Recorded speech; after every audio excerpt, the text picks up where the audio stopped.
muito honrado por mais essa oportunidade que o Senhor nos concede. Estamos aqui reunidos com um só motivo, um só propósito, o propósito santo de servir e adorar Jesus na beleza da sua santidade. Louva a Deus pela vida do pastor Gerry, esse homem de Deus. Eu trabalho no Carrefour, encontrei com ele ali e ele me lançou o convite de estar pregando aqui nesta data. E pela graça e misericórdia de Deus estamos aqui. E se Deus me escolheu para estar aqui nesta noite é porque Deus sempre escolhe a pessoa certa na hora certa. Estivemos pregando ali no Goiânia na terça-feira e Deus operou ali de uma forma poderosa e eu acredito que hoje não será diferente. Amém, irmãos? Irmãos, sem perca de tempo, convido você a abrir sua Bíblia. 1 Crônicas, capítulo 4, versículo 9 e 10. 1 Crônicas, capítulo 4, versículo 9 e 10. Eu peço ao irmão do som, querido, se me dê só mais um pouquinho de retorno aí. Eu não estou com uma voz muito boa. 1 Crônicas, capítulo 4, versículo 9 e 10. Quantos acharam? Digo amém. 1 Crônicas, capítulo 4, versículo 9 e 10. Vou esperar os irmãos achar para nós meditarmos na palavra de Deus. Amém? 1 Crônicas, capítulo 4, versículos 9 e 10. Que nos diz assim: E foi Jabes mais ilustre do que os seus irmãos. Sua mãe o chamou o seu nome Jabes, dizendo: Porquanto com dores dei à luz. Vamos repetir o versículo 9 de novo? Todos juntos comigo? E foi Jabes mais ilustre do que os seus irmãos. E sua mãe chamou Jabes, dizendo: Porquanto com dores dei à luz. Versículo 10. Porque Jabes invocou o Deus de Israel, dizendo: Tomara que me abençoes e me alargue as fronteiras, e seja comigo a tua mão, e me preserves de todo mal, de maneira que não me sobrevenha aflição. E Deus o concedeu o que ele havia pedido. Amém? Pode assentar, fica à vontade. Não vou pedir a você que preste atenção, mas que dobre a sua atenção nesta noite para a palavra de Deus. Irmãos, quando eu fui informado acerca do tema deste trabalho, 6 dias de clamor para 6 meses de vitória. Como o tema do trabalho é clamor, é oração, eu quero pregar nesta noite para que você venha entender a mensagem que eu estarei pregando sobre a oração de Jabes e o caminho da bênção. Diga comigo: a oração de Jabes e o caminho da bênção. Olha para cá e prestem bem atenção. Irmãos, estamos diante de um texto que conta a história de Jabes, um personagem bíblico muito pouco conhecido. Eu particularmente nunca ouvi nenhum pregador pregar acerca de Jabes. E eu tenho absoluta certeza que se eu perguntar a alguém aqui nesta noite, quantos aqui conhecem a história de Jabes, eu tenho certeza que a minoria vai dizer que conhece. Quer ver? Quantos aqui conhecem a história de Abraão? Levante a mão. De Isaac, de Jacó, de Moisés. Agora, quantos aqui conhecem a história de Jabes? A minoria. Porque Jabes é muito pouco mencionado na Bíblia. E o que mais me chamou a atenção foi que o escritor de 1 Crônicas, ao fazer a exposição da genealogia, quando ele chega em Jabes, ele fez questão de parar e em 2 versículos fazer menção de Jabes e da sua oração. Eu posso dizer que a oração de Jabes é uma das orações de destaque da Bíblia, porque a Bíblia tem várias orações que se destacou, como a oração de Daniel, a oração de Ezequias, a oração de Abacuque, a oração do Pai Nosso. Mas eu posso dizer também que a oração de Jabes é uma das orações de destaque da Bíblia. É por isso que eu quero começar a mensagem falando sobre oração. O que é orar? Orar é falar com Deus, louvando, agradecendo, pedindo, suplicando. A oração é o meio maravilhoso de chegarmos à presença de Deus e entrarmos ao trono da graça a fim de sermos atendidos em tempo oportuno. Existem pelo menos 3 tipos de oração.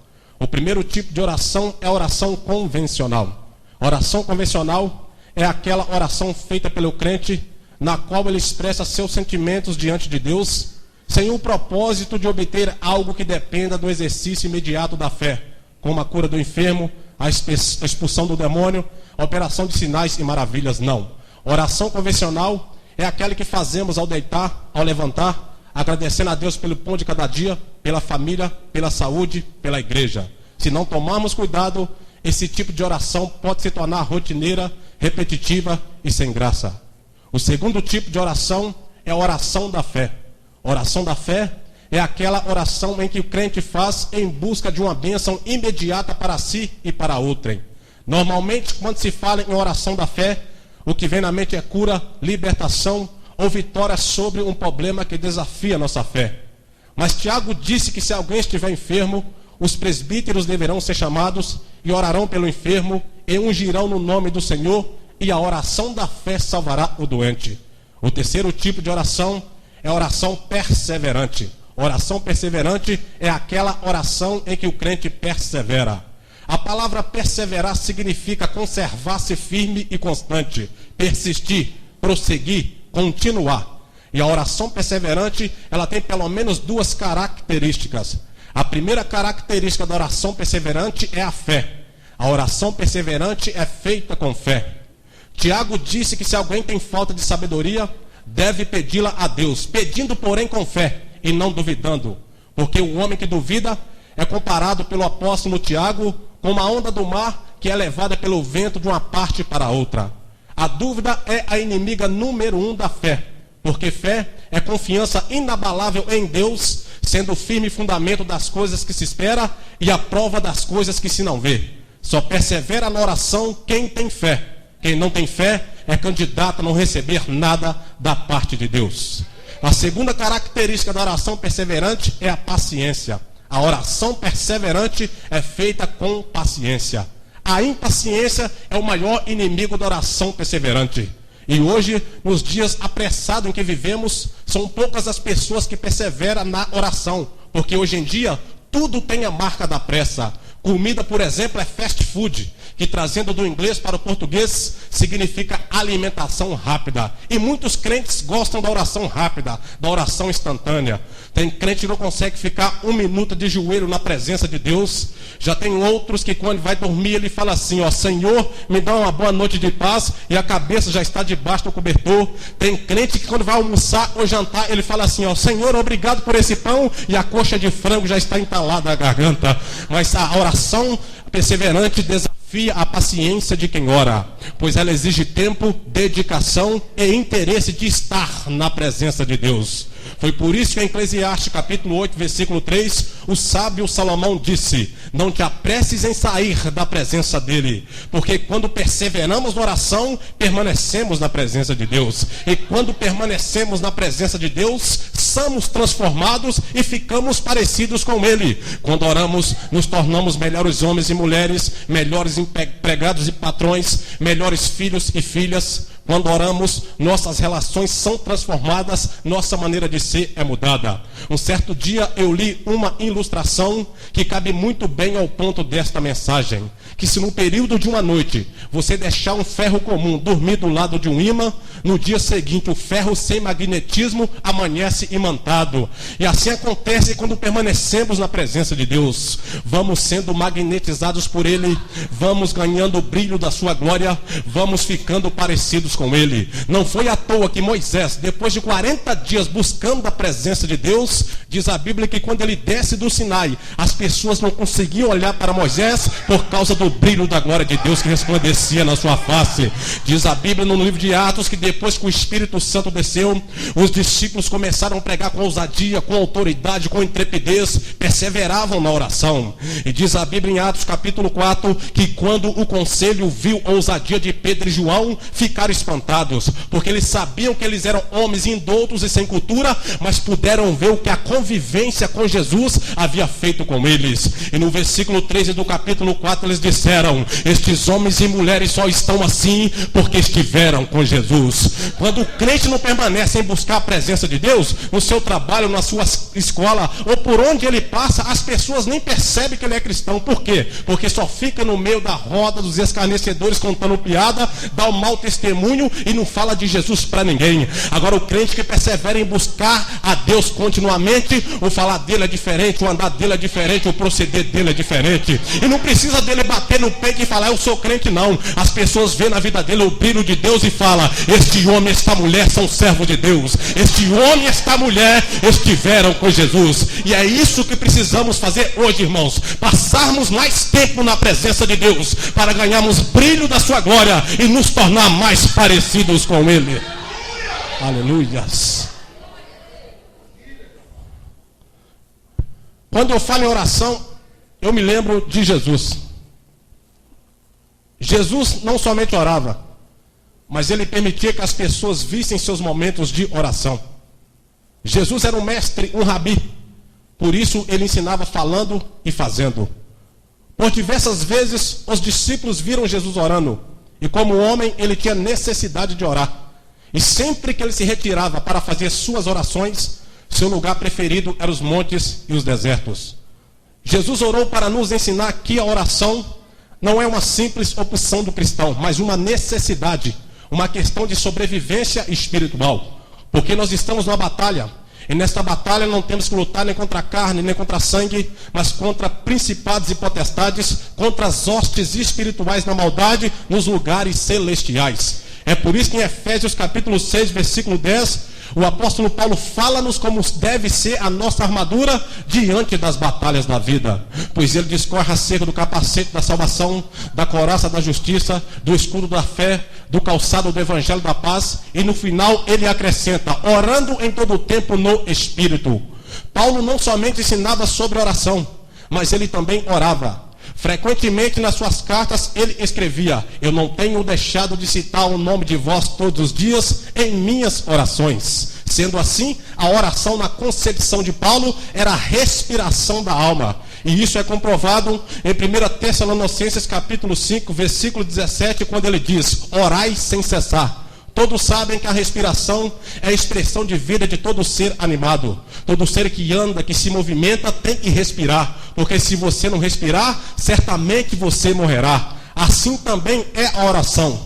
Quando deixamos de orar, é como se deixássemos de respirar espiritualmente falando, porque é a oração que nos mantém vivos na presença de Deus. Mas muitos homens da Bíblia foram bem-sucedidos porque eram homens de oração.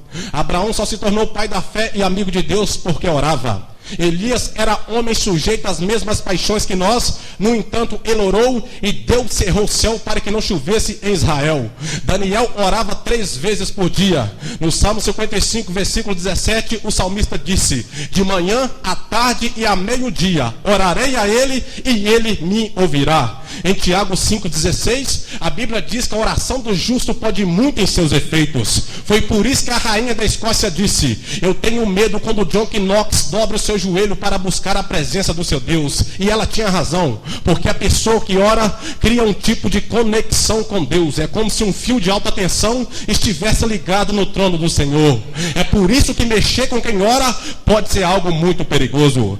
Diz a Bíblia em 2 Reis que o rei Acasias caiu de uma janela alta de Samaria, se arrebentou no chão, adoeceu, chamou seus mensageiros e falou assim, ide consultar a Baal-zebub e Deus de Ecrom para saber se eu vou viver ou vou morrer. No meio do caminho os mensageiros encontram com o profeta Elias. Elias então virou para eles e falou assim, porventura não tem Deus em Israel para vocês ir consultar Baal-zebub?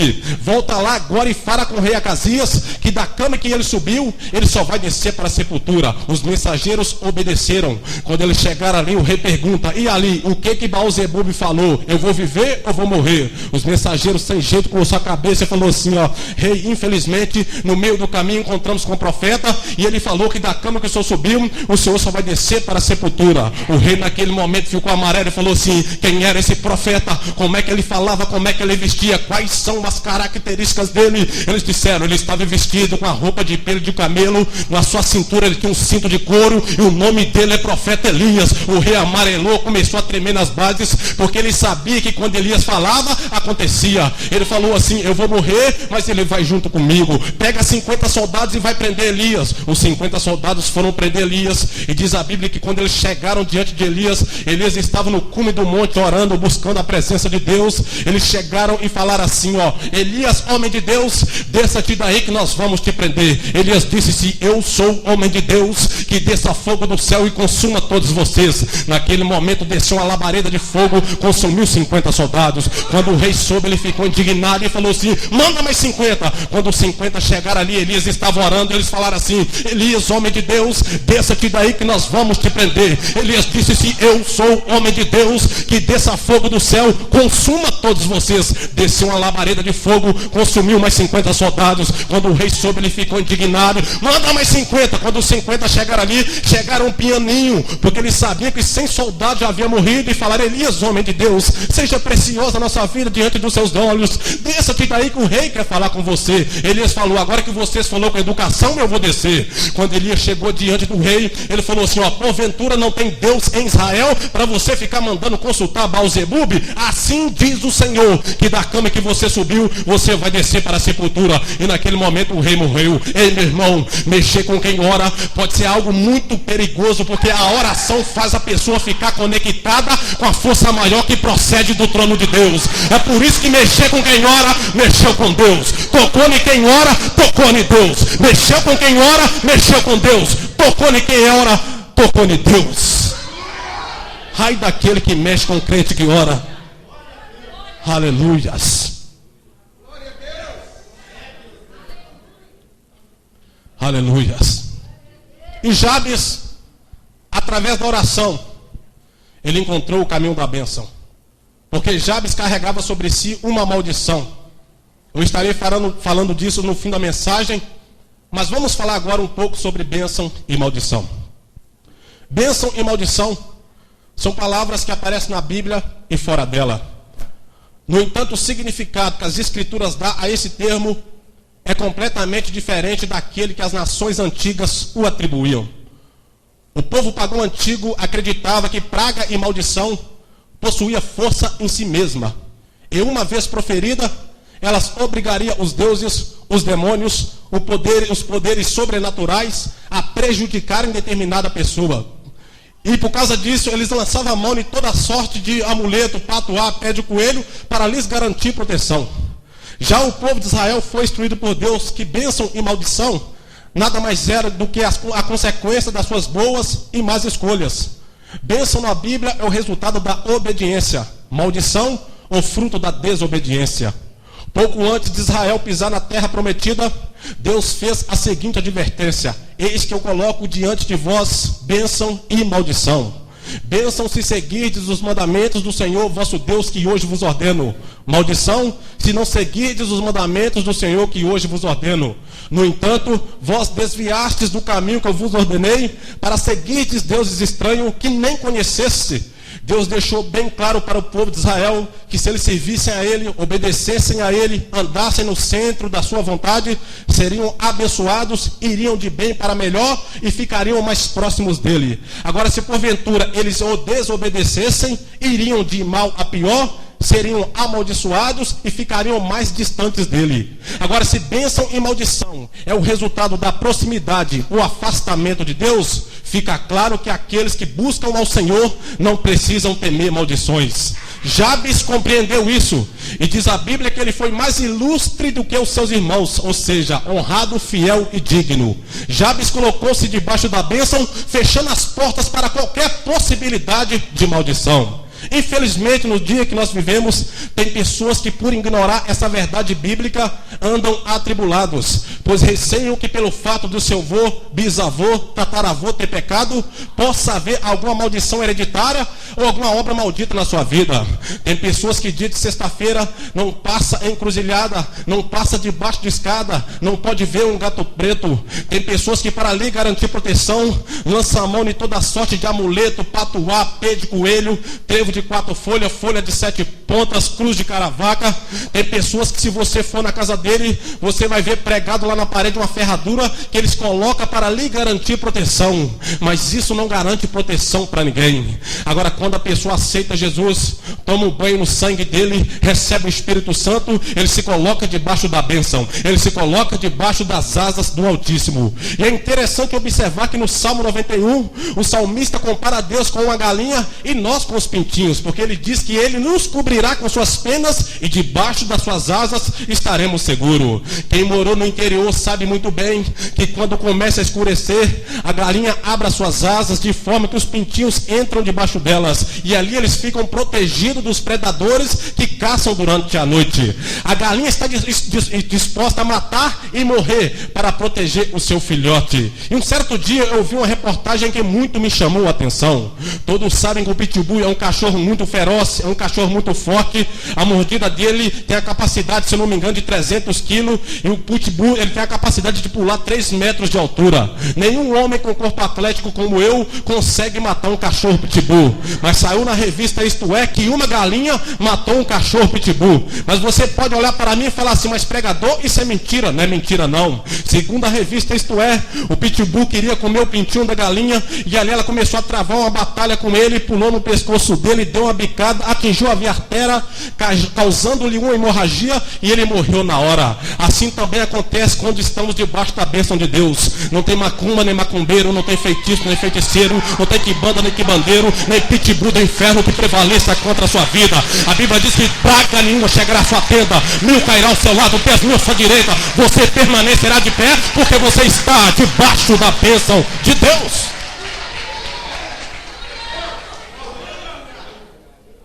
Você está debaixo da proteção de Deus. Você está debaixo da bênção de Deus. Contra Israel não há encantamento. Você está debaixo da bênção de Deus. Mas vamos lá. Jabes só foi abençoado porque ele tomou a direção certa. Diga comigo, Jabes só foi abençoado porque ele tomou a direção certa. É interessante observar que Jabes não consultou nenhum intermediário, não procurou nenhum vidente, profetisa ou sacerdote, não empreendeu nenhuma romaria ou peregrinação. Pelo contrário, ele foi diretamente a Deus porque sabia que seria ouvido. Eu quero te dizer que no caminho da bênção não existe fórmulas mágicas. Não há necessidade de palavras especiais, cerimônias rebuscadas, lugares exclusivos, objetos místicos ou mediador de espécie alguma.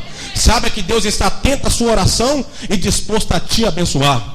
Só que tem pessoas que não são abençoados porque estão buscando a bênção no lugar errado e se tornando vítimas de homens enganadores, charlatões e picaretas. Como aquele astro de cinema Christopher Lee, que fez o papel do Superman. Aquele homem caiu do cavalo, foi acometido de uma enfermidade tão grave, mas tão grave, que ele ficou tetraplégico. Christopher Lee, em vez de buscar as bênçãos, a cura nos pés de Jesus, foi procurar um tal de Dr. Flitz, um homem endemoniado que afirmava receber uma entidade que o dava poder para curar. E o que aconteceu? Aquele astro de cinema morreu. Da mesma forma que ele cantou Leandro, da dupla Leandro e Leonardo, foi acometido de um tumor maligno. Em vez dele buscar a cura, a bênção nos pés de Jesus, foi procurar o Dr. Flitz. O que aconteceu? O câncer o corroeu até a morte. E assim milhares de pessoas estão caminhando com passadas largas para o inferno, estão indo de mal a pior, porque estão buscando a bênção no lugar errado. Mas eu quero te dizer nesta noite que você vê no lugar certo, no momento certo, porque o único Deus que tem poder para te abençoar está aqui, e o nome dele é Jeová Chamar, o Deus que está presente. Se você precisa de uma cura, o nome dele é Jeová Jireh, o Deus que provê.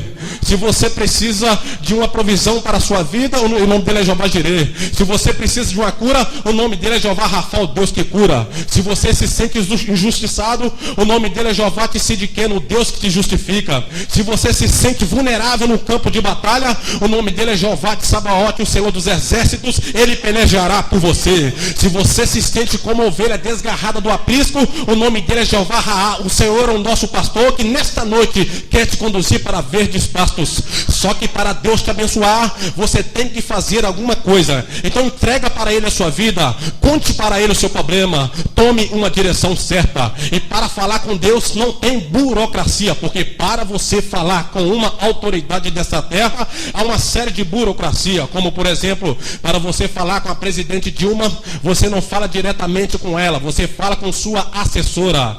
Para você falar com a rainha da Inglaterra, existe pelo menos 3 condições. Primeiro, você não fala nada. Segundo, você só responde o que ela te perguntar. Terceiro, quando você for começar a responder o que ela te perguntar, você tem que começar dizendo: Vossa Majestade, ó rainha. Só que para falar com Deus não tem burocracia, não precisa marcar agenda, não precisa marcar consulta. Deus não tem assessor, com ele não tem data, não tem prazo, não tem hora nem atraso. Se você suplicar, aí agora Deus está disposto a te abençoar. Olha para cá e prestem bem atenção. Conta-se que 2 garotas estavam voltando da escola, quando de repente elas se depararam com uma vitrine, e nesta vitrine tinha uma boneca tão linda, mas tão linda, que as duas pararam e ficaram apreciando aquela boneca, ficaram babando diante da vitrine. De repente, naquele momento, as 2 garotas entrou naquela loja, pegou um panfleto com a foto da boneca, voltou para casa e já pensou em algo para fazer o papai delas comprar aquela boneca. A primeira chegou quando seu pai estava chegando do trabalho, abraçou seu pai, o beijou, fez ele sentar no sofá, tirou seus sapatos, pegou as suas sandálias prediletas, colocou nos seus pés, sentou na sua perna, pegou a foto o panfleto com a foto da boneca, começou a acariciar, dando longos suspiros. E naquele momento ela dava longos suspiros, acariciando aquele panfleto com a foto da boneca. O pai olhou para ela sem entender nada, simplesmente deu um sorriso, passou a mão na cabeça dela. A outra menina chegou com a foto da boneca, abraçou seu pai, o beijou, mostrou a foto e falou assim: papai, compra essa boneca para mim? O pai dela virou para ela e falou assim: filha, amanhã eu passo na loja e compro para você. Naquele momento, aquela que tinha feito aquela cerimônia virou para o pai dela e falou assim: e quanto a mim? O pai dela virou para ela e falou assim: minha filha, se você quer boneca, é só pedir que eu compro para você também. O que eu quero te dizer por intermédio desta ilustração é que você é filho e Deus é pai. E para falar com Deus, irmão, não precisa ficar cortando volta não. Se você quer uma bênção de Deus, fala assim: papai, me abençoa, papai, liberta o meu filho, papai, abre as portas do emprego para mim, papai, me cura. Diga: papai, o papai está disposto a te abençoar. Olha para cá e prestem bem atenção. Na Assembleia de Deus, na igreja que eu congrego, aconteceu um caso que muito me chamou a atenção. Uma irmã da minha igreja, na casa dela, ela tinha intimidade com Deus, ela sabia, ela tinha essa consciência que ela era filha e Deus é pai. Um certo dia na casa dela acabou tudo, acabou o arroz, acabou o feijão, acabou a carne, acabou a farinha, não ficou nada na despensa, não tinha um café para coar. Aquela irmã simplesmente olhou ali, viu que não tinha nada na despensa. O filhinho dela chegou chorando, pedindo: mamãe, me dá um pão, me dá um golinho de café, me dá um pouquinho de comida. Não tinha nada na despensa. Aquela irmã simplesmente, olha o que é intimidade com Deus, irmãos. Olha o que é você colocar-se na condição de filho. Aquela irmã simplesmente entrou no seu quarto, olhou para cima e falou assim: papai, eu sei que o Senhor está no comando da minha vida. Acabou tudo, Jesus, mas eu sei que a provisão virá do céu. Naquele momento, aquela irmã estava ali cantando um hino de louvor e adoração a Deus. Perto da casa dela morava um macumbeiro. O macumbeiro chamou seu empregado e falou assim, entregou para ele uma lista de compra e falou assim, você vai lá no supermercado, compra tudo isso aqui e fale que foi o diabo que mandou entregar. O empregado obedeceu, foi até o supermercado. Chegando ali, ele comprou tudo aquilo que estava naquela lista, só com o endereço que ele tinha que entregar à casa da irmã. Quando ele chegou no endereço, bateu campainha, a irmã abriu a porta e só falou com eles assim, pode colocar aqui dentro. Naquele momento, o empregado macumbeiro virou para ela e falou assim: que mulher tirada, hein? A senhora não vai perguntar quem mandou, não? A irmã virou para ele e falou assim: como é que eu vou perguntar se quando Deus manda até o diabo obedece? Você é filho e Deus é pai. O papai quer te abençoar nessa noite. Quantos aqui quer ser abençoado pelo papai? Então abra sua boca, irmão. Diga: papai me abençoa. O Deus abençoador está aqui, irmão. Não fica fazendo cerimônia para falar com Deus, não. Ele é pai, você é filho, pede. E Deus vai te abençoar. Aleluias. Mas vamos lá. Jabes estava buscando algo que fugia da capacidade humana. Porque o verbo abençoar aqui empregado tem sentido de pedir ou dar algo sobrenatural. Eliseu, por exemplo, fez um pedido para Elias que somente Deus poderia lhe conceder. A palavra abençoar no original do hebraico é barak, que significa conceder poder para alcançar sucesso, prosperidade, fecundidade. Bênção é o ato de conceber verbalmente boas coisas. É por isso que em Provérbios 5:22, o sábio Salomão diz que as bênçãos do Senhor enriquecem e com ela não traz desgosto. É por isso que o alvo de Jabes era a bênção de Deus. Se Deus o abençoasse, ele não se importaria com que as pessoas pensassem ou falassem dele por causa da maldição do seu nome. Porque o nome Jabes significa sofrimento e dor. Foi dado pela sua mãe por causa das dores sentidas no parto. E naquela época, o nome era dado à criança baseado naquilo que acontecia durante ou depois do parto. E o nome era mais do que um título ou identificação. Também representava a reputação e o caráter. Os judeus acreditavam que através do nome, eles revelavam quem você era, o que fazia, com quem se parecia, ou o que você poderia se tornar no futuro. E alguns sobrenomes refletem isto hoje, como por exemplo, o Senhor Clemente, que vem de clemência, era um homem piedoso. O Senhor Destro tinha grande habilidade com a mão direita. O Senhor Ferreira fabricava ferraduras e implementos para a carroça. O Senhor Evangelista era um grande pregador. Tanto os judeus como o povo do Antigo Oriente Médio atribuíam grandes significados aos nomes. Alguns nomes tinham significado literal, outros tinham significado simbólico, dependendo do caráter ou da personalidade da pessoa.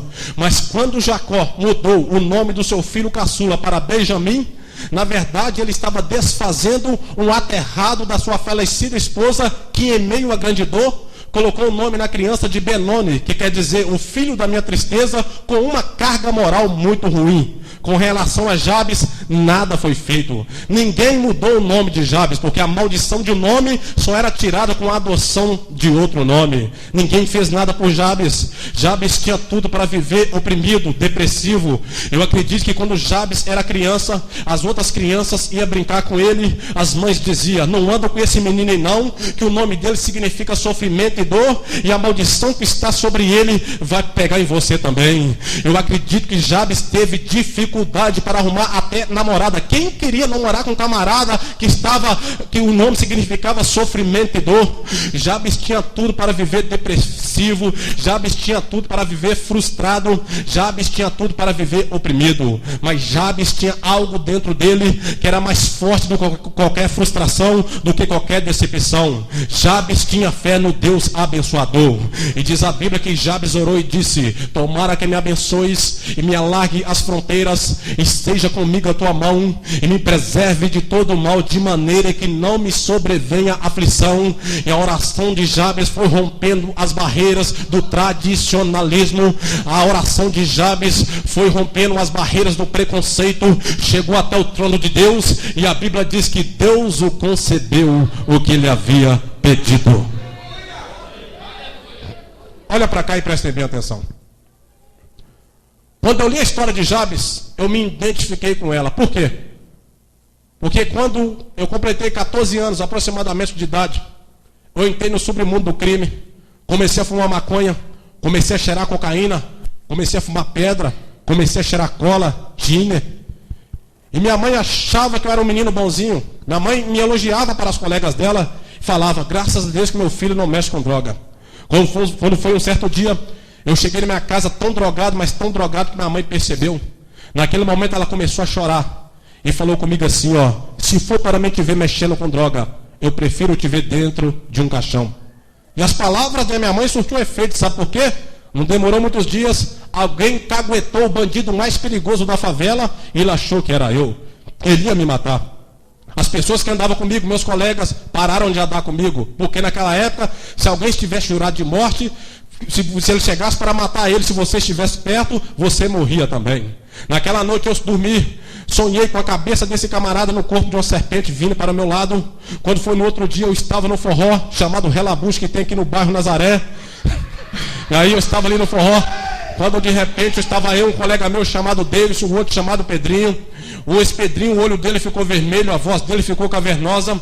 Ele virou para mim e falou assim, ó, dentro de 5 dias você vai estar comigo lá nas profundezas do inferno. Eu olhei para ele, assustei e falei, qual é, Pedrinho? Ele falou, Pedrinho nada, sou eu, Satanás, você é meu, eu vou te matar. Daqui a 5 dias você vai estar comigo no inferno. Fiquei assustado. Naquele momento, irmãos, eu pensei em arrumar um revólver para matar o camarada antes que ele me matasse, mas eu era novo e ele era bandidão, ele era cheio de arma. Esse camarada matava para ver o tombo, já vi ele matar várias pessoas, não achei um revólver. Só que de repente, lá na minha casa tinha um Novo Testamento daquele pequeno. Eu peguei aquele Novo Testamento, entrei no quarto. Jabes clamou a Deus para que Deus o preservasse do mal. Eu fiz como Jabes. Cheguei no quarto, bati meu joelho no chão, olhei para cima e falei assim, Deus dos crentes, se o Senhor existe e me livrar da morte, eu vou ser um pregador da sua palavra, eu vou ser um crente também. Deus então, irmãos, me tirou daquele bairro, me levou lá para Contagem, um bairro bem distante. Fui parar na casa do meu tio. Quando eu cheguei ali, contei para ele a minha história. Ele virou para mim e falou assim, eu só posso te ajudar se você for para a igreja. Eu falei, tudo bem, eu vou para a igreja. Quando foi no domingo, que era o 5º dia que o diabo falou que ia me matar, eu estava no Nova Contagem, bem distante, numa igreja quadrangular com meu tio. Eu lembro que naquele dia o pastor pregou com poder, com graça, com ousadia, com intrepidez, no meio de 1000 pessoas. Quando ele acabou de pregar, ele olhou para a multidão e falou assim, ó, Deus está me revelando aqui agora que o espírito da morte passou numa casa aqui agora. Essa pessoa só não morreu porque grande é a obra de Deus na vida dele. Ele será o pregador da palavra do Senhor. Está escutando, irmãos? Vai escutando.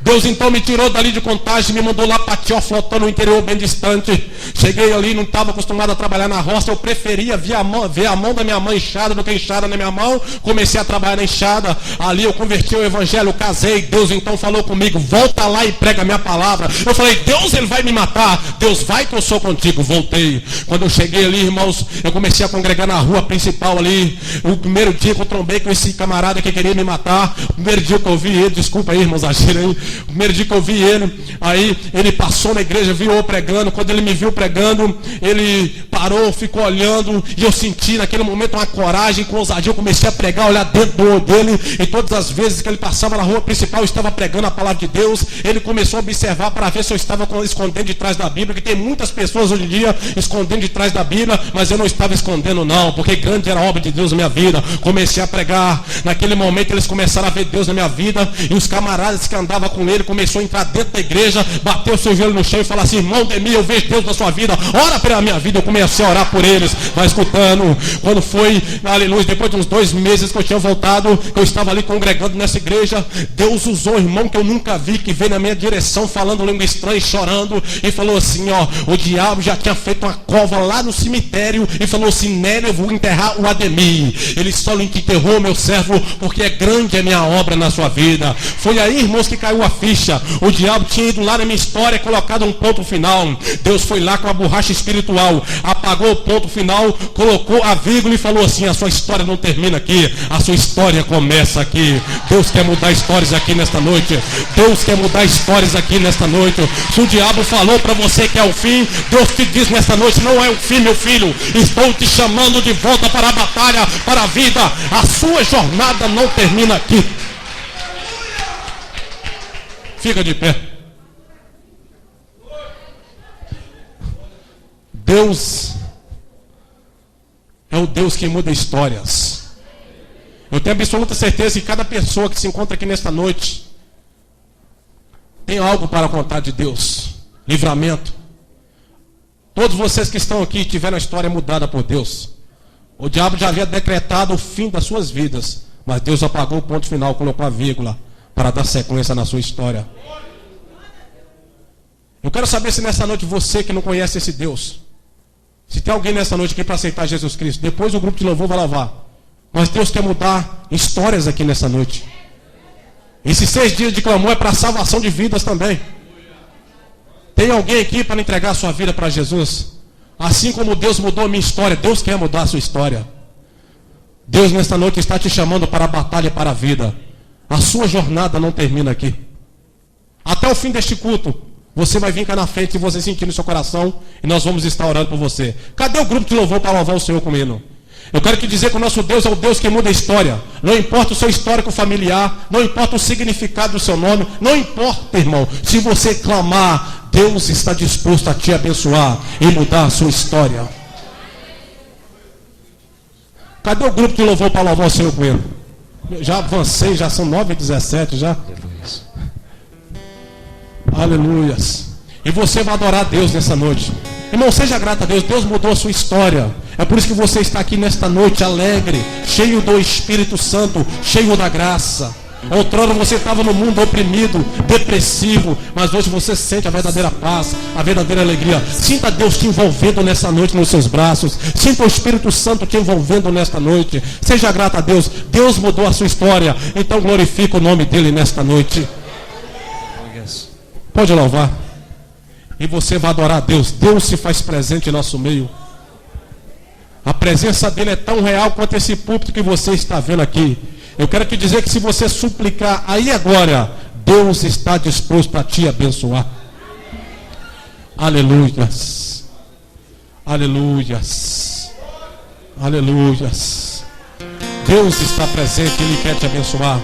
Assim como Deus mudou a história de Jabes, eu quero te dizer que Ele muda a sua história também. Você que ainda não tem esse Deus na sua vida, Deus muda a sua história. Com Deus você vai de bem para melhor. Deus está disposto a te abençoar. Deus não rejeita a oração. Aleluias. Oração é alimento. Sinta Deus te envolvendo aí, meu irmão. Se você se desligar das coisas lá de fora e ligar em Deus, Deus vai te envolver com a presença dele, com a glória dele, com a Shekinah dele. Deus é o Deus que muda a história. A sua história não acabou, pelo contrário, ela começa agora.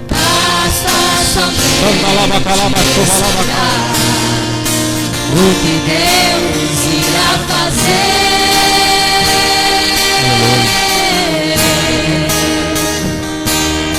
Aleluia. Sinta a presença de Deus aí, meu irmão.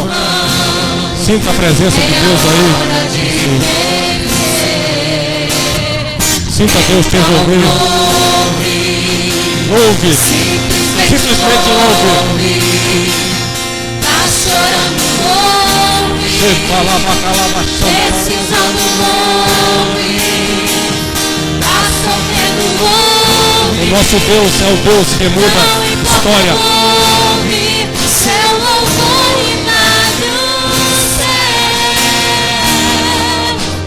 Deus vai na frente, abrindo o caminho, quebrando as correntes, tirando os espinhos, ordena os anjos pra contigo lutar. Ele abre as portas.